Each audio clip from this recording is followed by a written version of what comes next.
Si no existiera una fuerza eterna en el hombre, y si como fundamento de todas las cosas se encontrase solo una fuerza salvaje y desenfrenada que retorciéndose en oscuras pasiones lo generase todo, y si un abismo sin fondo e imposible de colmar se encontrase detrás de todo, ¿qué otra cosa podría ser la existencia sino desesperación?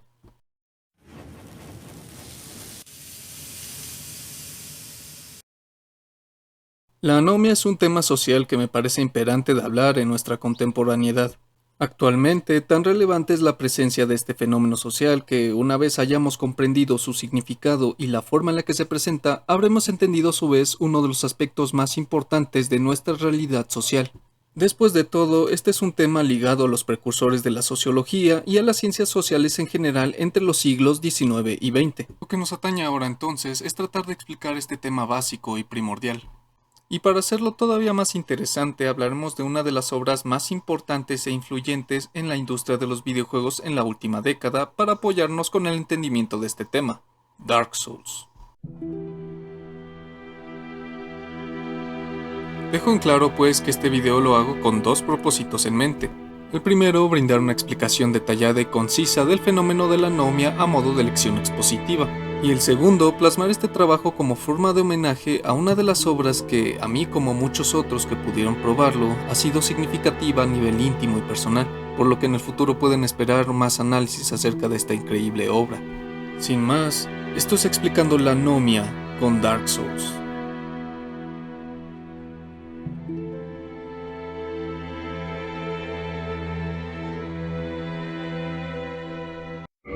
Comencemos por entender el significado del concepto de la anomia, y para lo cual es necesario decir que la anomia es un concepto propio de la sociología y autores importantes para la formación de esta ciencia como Emil Durkheim o Robert Merton fueron también quienes centraron buena parte de su análisis en este fenómeno y terminaron por definirlo conceptualmente. Vayamos con el primer autor. En este caso, Emil Durkheim decía que la anomia era un problema de límites normativos, y la definía como un fenómeno social nacido de la deficiencia institucional de una sociedad, e implicaba que los individuos pertenecientes a esta fueran afectados a un nivel emocional.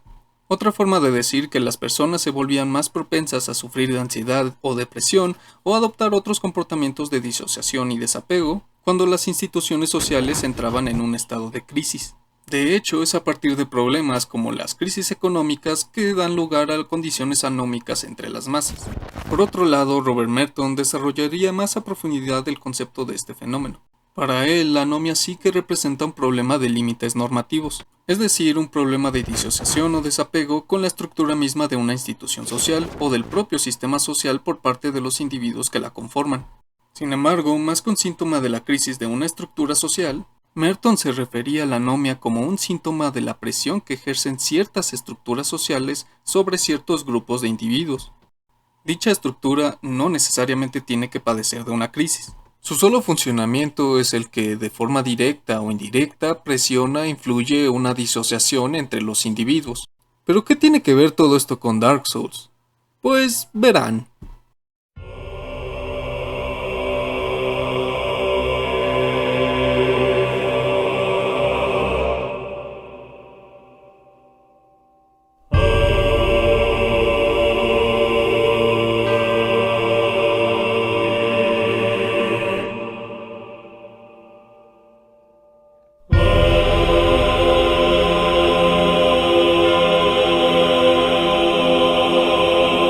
La historia de Dark Souls es una historia de desesperación y agonía.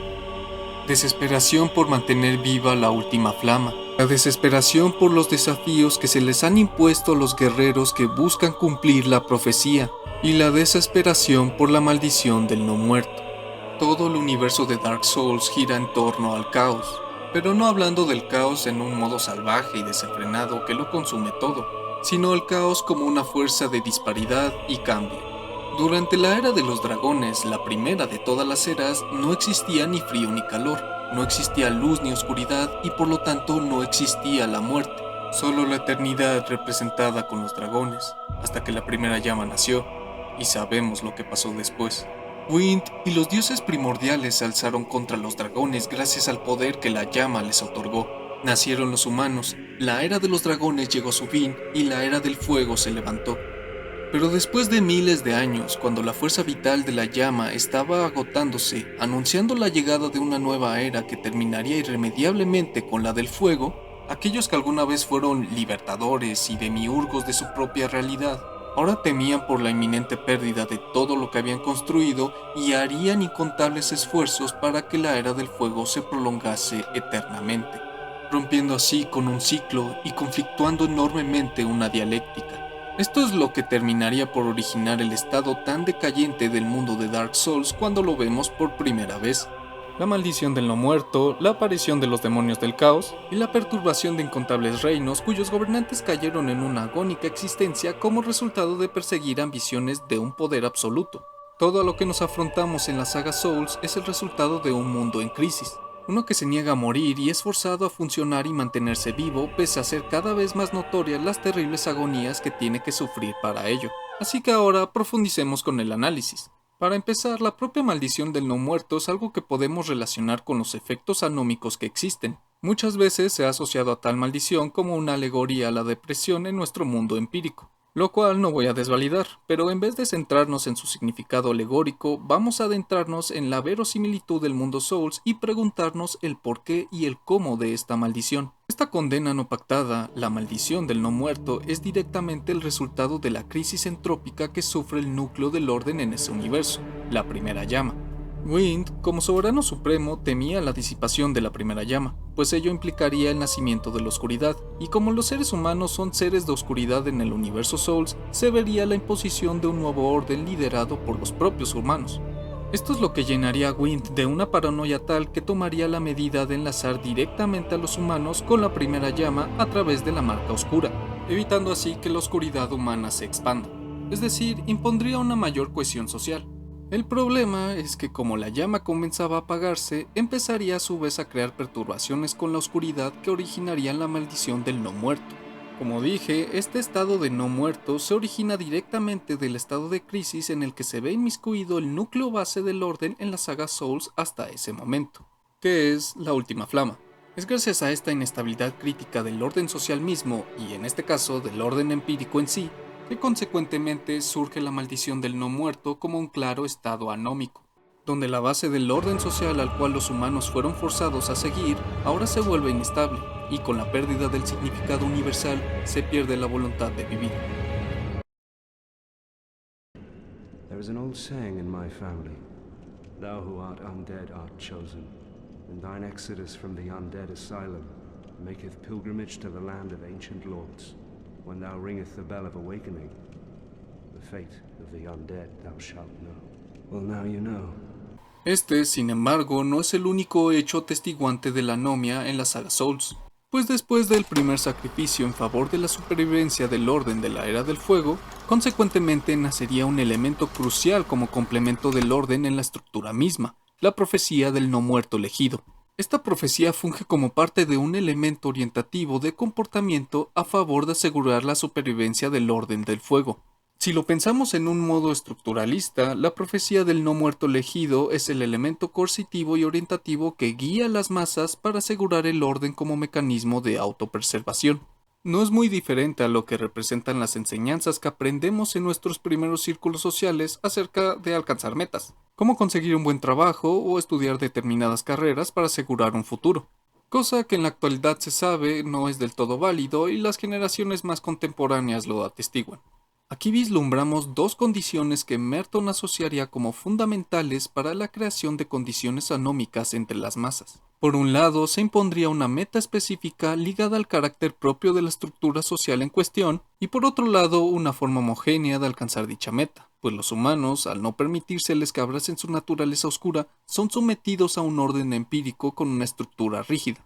Esto es importante de entender, pues son estas condiciones las que formulan una base perfecta para la aparición de disociaciones sociales, como el encierro, la aparición de gente sin hogar, el crimen o el aumento estadístico de los índices de depresión y ansiedad que pueden padecer grandes grupos de personas.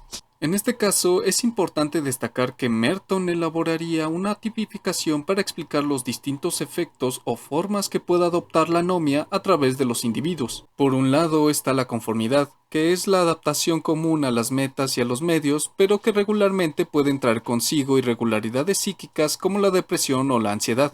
La innovación, que surge con la asimilación de las metas a obtener, pero no el camino a seguir, y puede representarse tanto por astutos y ambiciosos inventores o empresarios, como por criminales y grandes capos.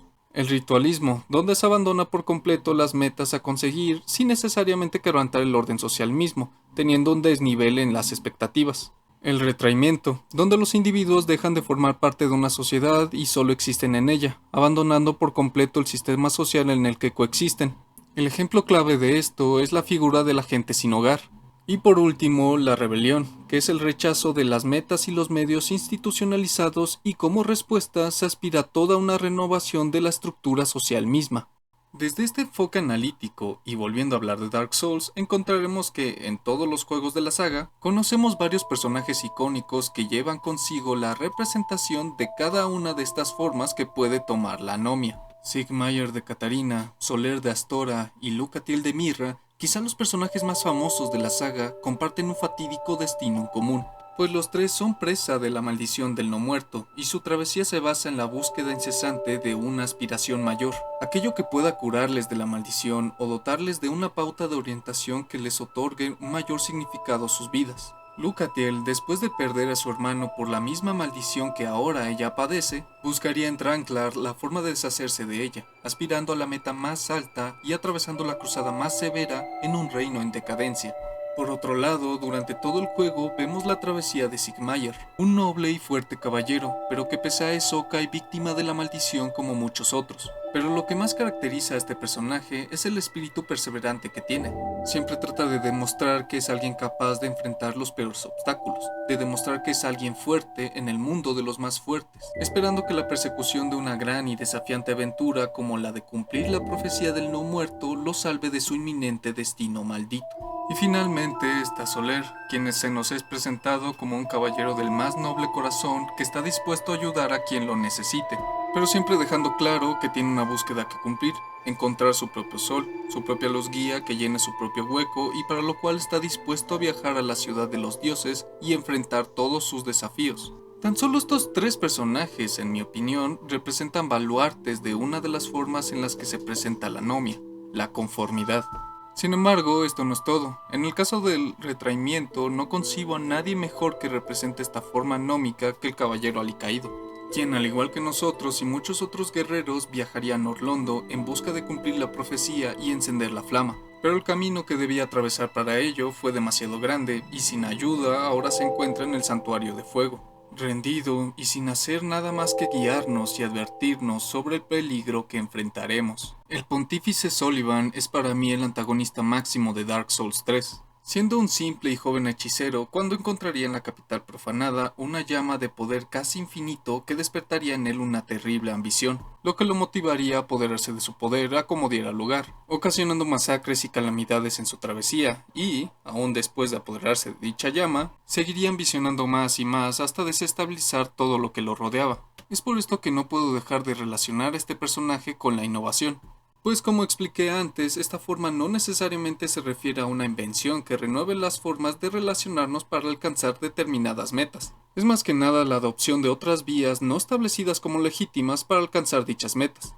Para lo cual, la forma que encontró Sullivan para llegar hasta la llama profanada y apoderarse de su poder fue masacrando y esclavizando reinos enteros. En el mismo juego de Dark Souls 3 nos enfrentamos a dos personajes cuyo lore habla mucho sobre el estado de cosas en el que la realidad misma se encuentra por la dominación de un orden que va perdiendo su fuerza. Lorian y Lothric llaman mucho la atención por ser dos hermanos íntimamente relacionados, y cuyo destino estaba atado al enlazamiento de la primera llama. Ambos hermanos fueron concebidos con la esperanza de ser grandes guerreros elegidos para sacrificarse en favor de mantener viva la Era del Fuego una vez más, pero ambos se negarían a cumplir el destino que todos les habían encomendado, retrayéndose en una fortaleza para dejar que la llama se extinga, negándose al máximo sacrificio que todos les tenían previsto. Y finalmente, la rebelión, que creo que solo puede ser representada por nadie ni nada más que el propio jugador. Nosotros como participantes activos y al haber atravesado y superado una enorme gama de desafíos y comprender la magnitud de la verdad, llegado el momento depende de nosotros tomar la última palabra, la última acción que decidirá el rumbo de la existencia misma. Podemos enlazar la llama, dar pie a que la era del fuego prevalezca con la esperanza de una segunda oportunidad, esperando que esta vez el orden del fuego se mantenga estable eternamente. O podemos simplemente no hacerlo, negar el decantamiento que nos han estado contando durante toda la travesía, con el non serviam más significativo de la historia, dándonos cuenta de la oscura sombra que acompaña el discurso más hermoso y terminar así con la era del fuego para dar pie tal vez a una nueva era, un renacimiento proveniente de la muerte entrópica de un orden decayente, habiendo un cambio significativo al final.